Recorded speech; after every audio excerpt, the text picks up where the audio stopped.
To conclude our program, we have music by Max Bruch. Bruch was a few years younger than Brahms and was good friends with Brahms and paid the compliment of having a style rather similar to Brahms.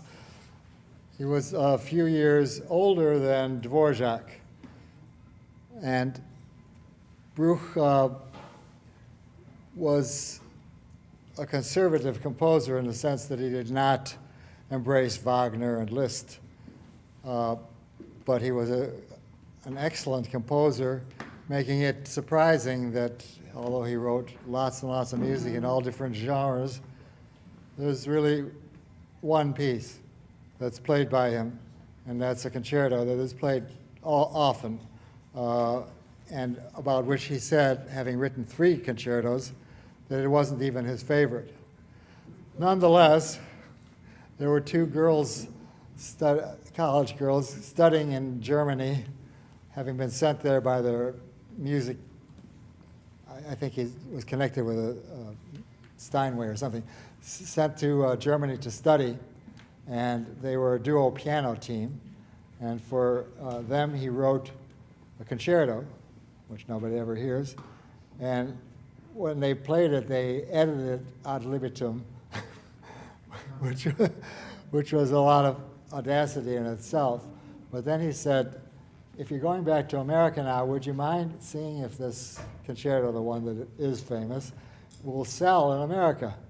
And so they dragged their heels, and then they finally sold it in a private sale, and pocketed the money. So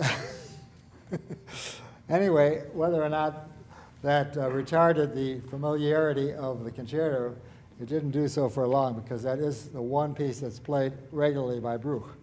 Now, he did write, a few others, and maybe the next best-known piece is really just a paraphrase of the traditional Kol Nidre prayer that begins the Day of Atonement in the Jewish high holidays.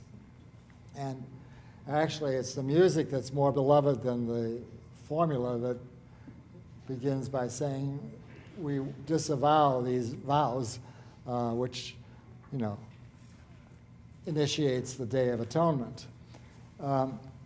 It's more the music and the fact that it's the first event on the eve of the high holidays, of the Day of Atonement.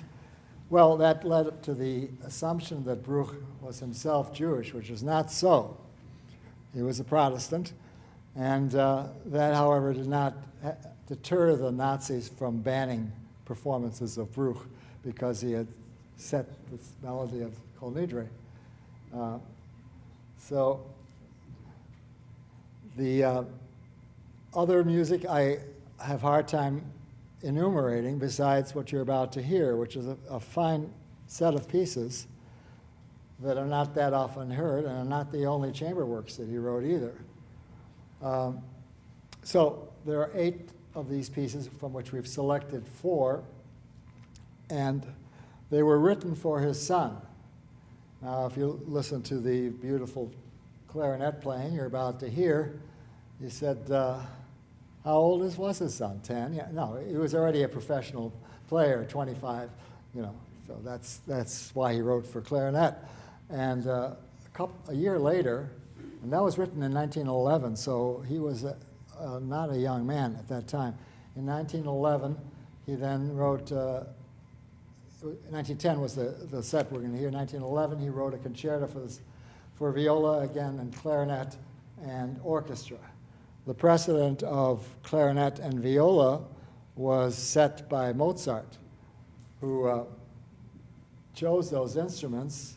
I'm not sure why. I can guess that the clarinet was just coming into its own as an instrument. It was the last of the woodwind instruments to become part of the regular classical music orchestra, having had a folk progenitor.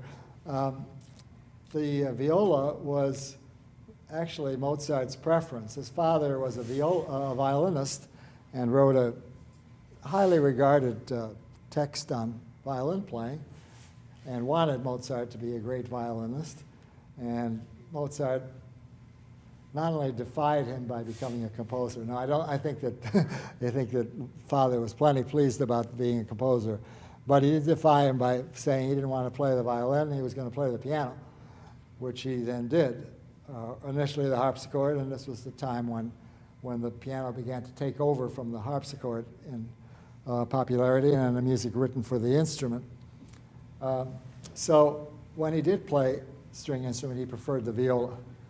But the combination is a mellow one, and that probably was what Bruch had in mind too.